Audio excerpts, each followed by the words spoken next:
Just start the conversation now. Sometimes we feel, trapped in the cycle of life. And so wellness can feel somewhat elusive. We're stuck surviving. We're stuck dealing with all the things that happen every day. We're in this kind of, I call it the hamster wheel. We are just running, running, running to keep up with everything that's calling our attention. And all of these things seem very, very valid. So it's very difficult to know how to get out of this cycle because we are just responding to the external constant pull and push on us. So we're trapped in this cycle. We're just running. And I call this, survival mode, really. And we'll start to have the awareness that we're there, but we don't know how to stop it. We don't know how to get out of it. And so you may find yourself, walking through life somewhat with this look on your face. And I thought this picture kind of showed it perfectly. It's like she's doing, the things that she needs to do in her life. And yet there's just this look of complete overwhelm. So I wanted to start today with really asking you just to take a minute and feel your body, feel just closing your eyes and take a few breaths. And just noticing what you're feeling in your body. And there's so many different layers to this. So you can feel the mind, and the mind likes to take over and tell us that it's feeling all kinds of things and all the important things that we need to respond to. But then there's the body, and we can give ourselves the opportunity to feel, what feels good in the body and what feels somewhat exhausted or maybe just pain, whatever you're feeling there. And then there's the energetic body, and the energetic body is a little bit deeper. You can notice just how much energy, enthusiasm you have for life if you're feeling exhausted, if you're feeling like everything is a chore, versus feeling somewhat excited or passionate about life. And then there's like a layer deeper than that, and that's more of the soul. So feeling into that deeper knowing and noticing what's happening there.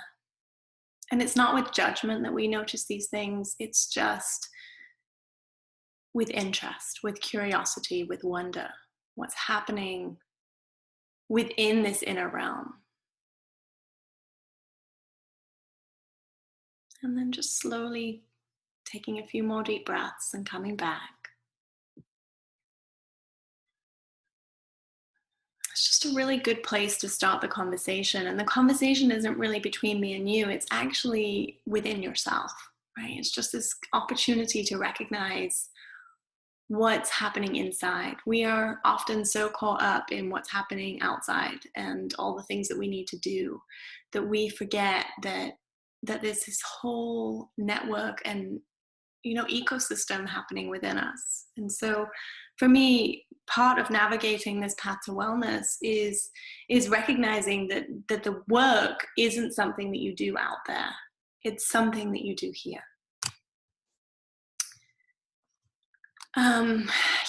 Often we'll wake up and just, it's Friday morning or whatever day of the week it is. And it's like, I can't function today. I can't go to work like this. I don't want to, wake up and take my kids to do what I need to do.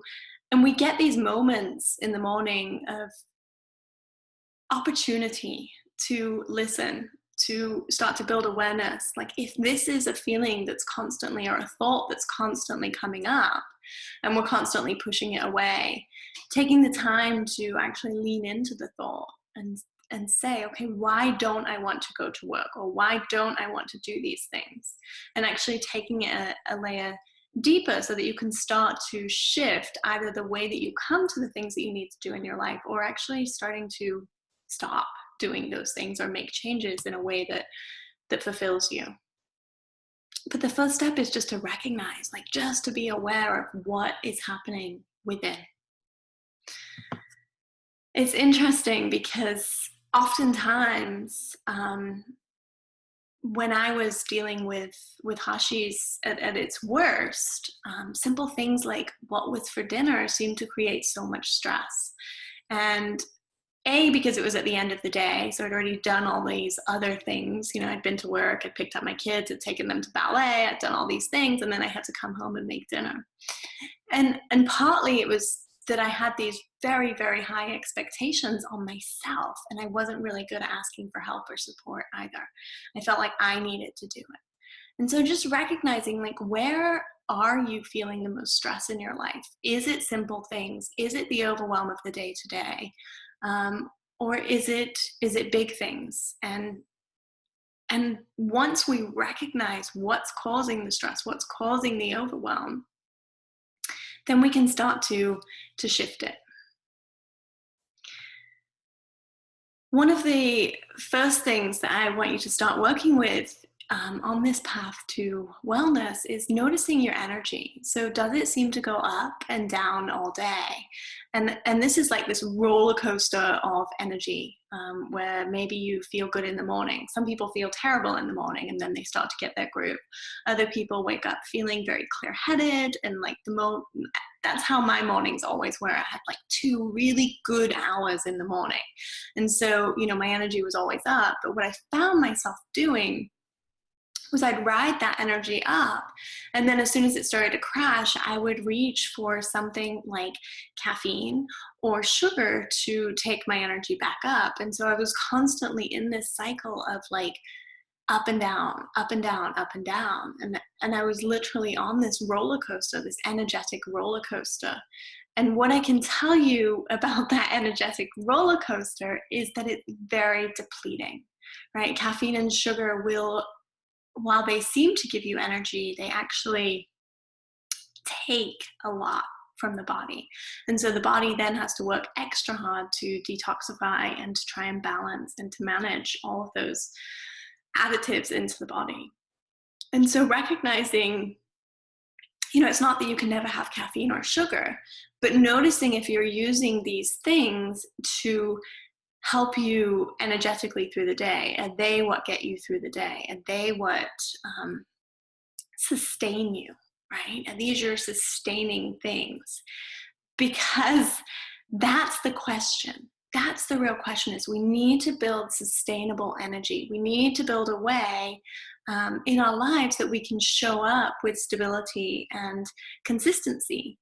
And when we're on this roller coaster of up and down, it's very unstable, right? We don't really know. We can't really count on how we're going to feel. We don't really know how to manage that because it's this constant up and down. And so we can crash pretty hard. Again, just on that awareness, like, do you feel like you have so many dreams, but you just can't seem to get on top of things? You're stuck in just putting band-aids on the things in your life. You're stuck just getting through the day, and all of the things that are important to you start to get pushed aside. They get to go, over on the shelf, and you look at it and you go, oh yeah, I really want to make that happen, but I don't have time today. I don't have time to do those things. And what that really looks like is that you're kind of shelving your life. You're shelving your potential. You're shelving all the things that are really important to you, and you're just living in this place of kind of being a robot. Like, I'm reacting to the stimulus of my external environment, as opposed to showing up from this place of true potential and stability and knowing what I want to create and being able to create it. And to me, this is the epitome of wellness. Wellness is when I can feel connected to my passion and to my dreams and to what it is that I want to create. And I know that when I'm not well, when I'm struggling with how I'm feeling, when my Hashi's was at its worst, there was no passion, really. Everything felt like a chore. Even things that I used to think were fun felt like one more thing to do. So I'm Leah, if you don't know me. I'm the author of Undoing Hashimoto's, and I believe that we can biohack our way back to health and build stability and wellness with simple everyday practices that can support us. And that is my real true goal in life, is just to help people recognize that this doesn't have to be huge change in their life. It's these little tiny steps that actually create the difference, that help us to show up for ourselves, for our dreams, for our potential. And by doing that, we're showing up for the people in our lives that we love, and the things that we want to do. So just for a moment, if we can pause again and just invite you to remember, your heart, your dreams.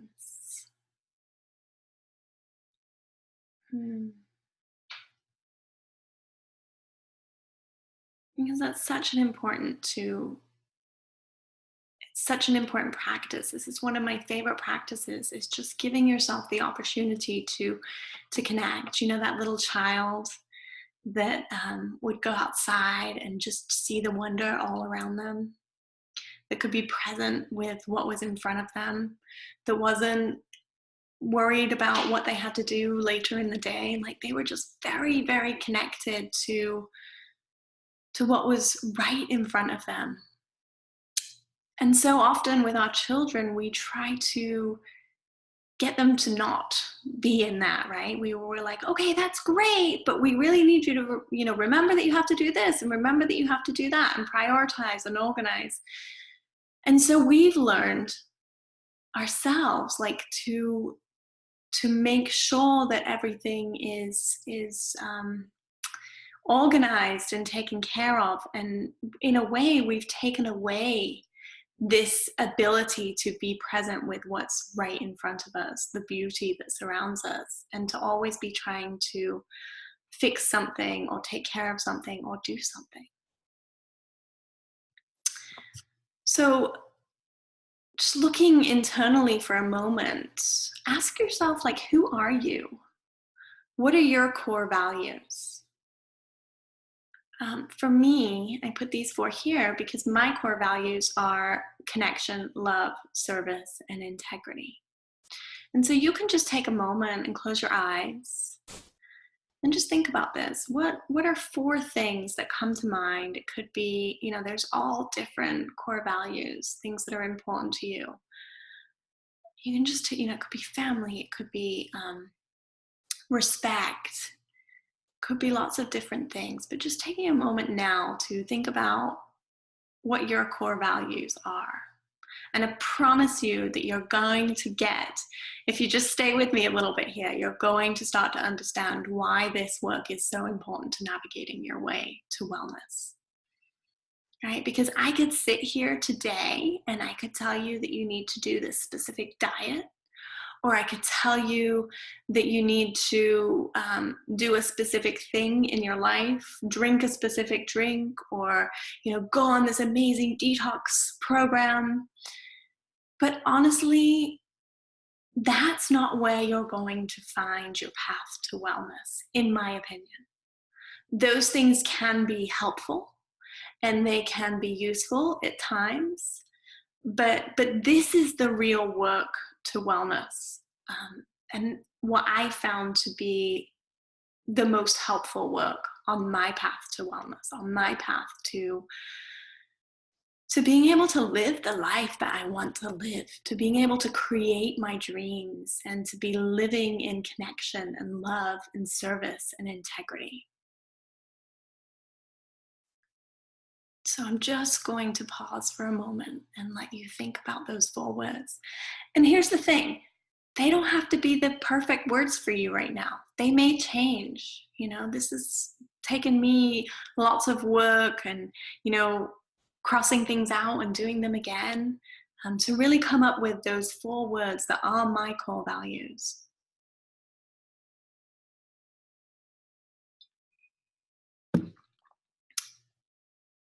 So Now to give you an example of how this works for me. As a entrepreneur, as a business owner, as a coach, as a mother, as any one of my jobs, right? Any one of my roles in life as a spiritual being, when I show up to anything with a sense of connection, with a sense of love, with a sense of service, and a sense of integrity, the outcome doesn't matter so much to me. I know that I've shown up in the best possible way. So on my journey to wellness, one of the most important things, just looking at connection, was I had to pay attention to, was I paying attention, right? Like, was I connected? Was I able to know what was happening in my body, to feel it and to respond to it? Was I being loving to myself? Was I taking the time to honor myself, to really love myself, to serve myself, right? This word service, like, was I feeding myself well? Was I nurturing myself well? Was I making myself an important part of every day? Was I in service to my wellness, right? Integrity, all the things that I knew I wanted to do for my wellness, was I doing them? Was I taking the time to make them a very important part of my life? Because until I made me the most important part, I was flailing, I was suffering, I was in pain, and I was sacrificing myself in service, I thought, to others, in service to my family, in service to my husband, in service to the people that I wanted to help. And there was a lack of integrity there, because all the things that I thought were important were coming from a place of lack. They were coming from a place of survival. And they weren't coming from this place of connection and love and integrity and service, right? And so it started to shift the way that I stepped towards my wellness in a very, very big way.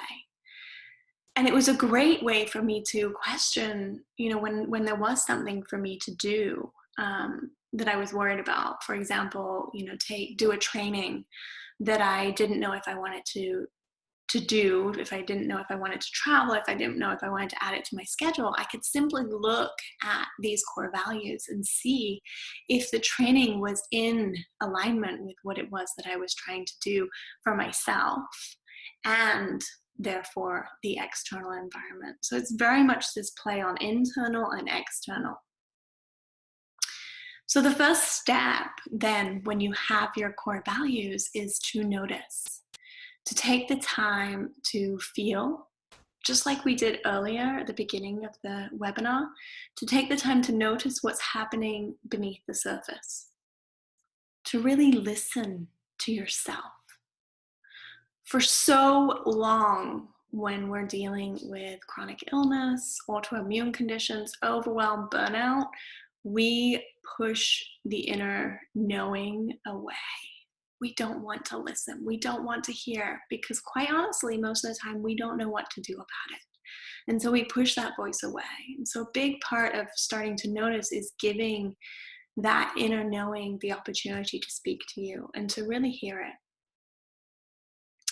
And then to take the time to reflect, to not just hear and listen and notice, but to reflect on what's happening right now in your life. Are the things that you're doing serving you? Is this, when you get to the end of the day and you look back, is this going to have fulfilled you? Is it in alignment with your heart's desire? And oftentimes, for me, part of the pain was that I knew I had more to do. I knew that the sum of my existence did not mean, just feeding my kids and taking care of them every day and getting them to bed. While that's lovely and it's definitely like an important part of me, it wasn't the whole part of me. And so just by having this opportunity to reflect on how I was really not in integrity with what I wanted to create.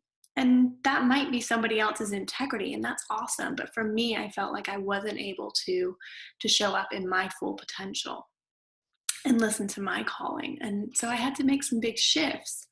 But I first had to spend the time just in reflection so that I could know exactly where I was at that moment. And the real important thing here, and I can't say this enough, is when you're in this place of reflection, please don't reside in a place of like guilt or shame or like I am not good enough or I suck, because it doesn't serve you. And the truth is, we are human and we struggle, and we're supposed to struggle to some degree. But now that you're building this awareness, you start to see like where's the pain? Like there's always going to be pain, but do I really need to suffer this much? And how do I start to create these changes? And then you nurture yourself. I'm going to say that again. And then you nurture yourself. And the important part here, nurturing, is that oftentimes we don't know how to nurture ourselves. We've lost the ability to connect.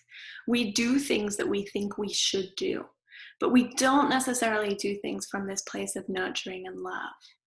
And so, for me, and I say this in all kinds of things, if you've heard me speak before, for me, nurturing myself literally meant taking the time every day to take a bath, because I love baths, because they feed me through my skin, through transdermal nutrition, because they feed my soul, because it's just an opportunity to stop and be still. And I can't really multitask that well in a bath. So it's a great place for me to put myself that's very nurturing. I allowed myself to start reading again, like novels. I had just been forcing myself to read books that were informative and educational for so long. And it wasn't that much fun, it was just like, I have to read this because I need more information. And so part of nurturing myself was actually allowing myself to read novels again, because I love to read. Stepping out, and sitting outside and reading for a while, or going for a walk, or just taking the time to really connect with my kids.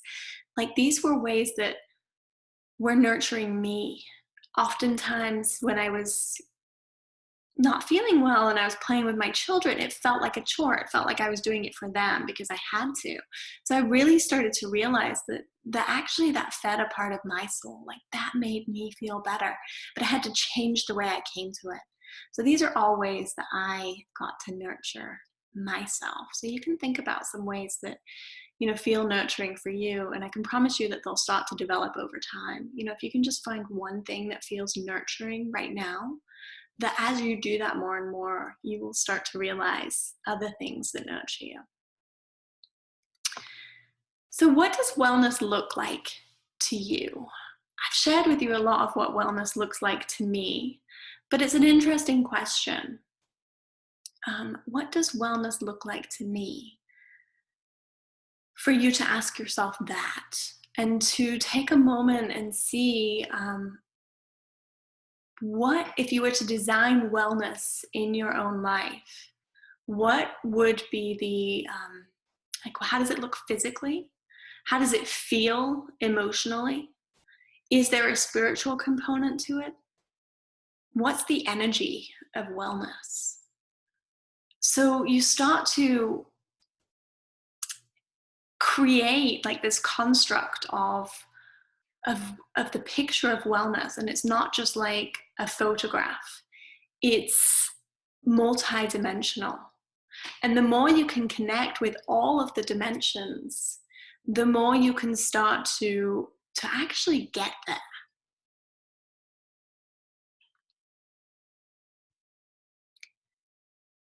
One of the things I really like to draw your attention to is what you practice daily.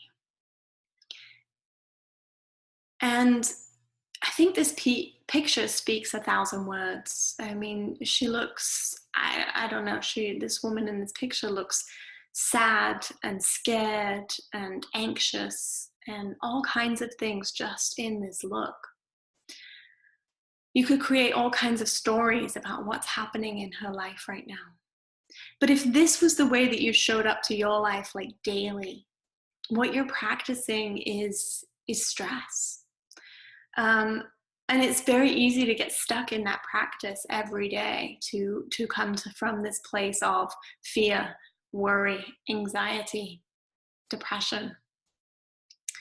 And if we can start to create practices, and at first it can just be like a really small amount of time, where we start to seed a different practice, where we start to seed a practice of connection, whatever your 4 words are. Seeding a practice of connection, love, service, integrity for me really started to shift my position of survival and overwhelm. So do you practice this? Or can you practice this? Just being out in the night sky, practicing joy, feeling the abundance of life around us. And I think most of us are probably more connected to this picture, though this one looks really good and speaks more to our heart.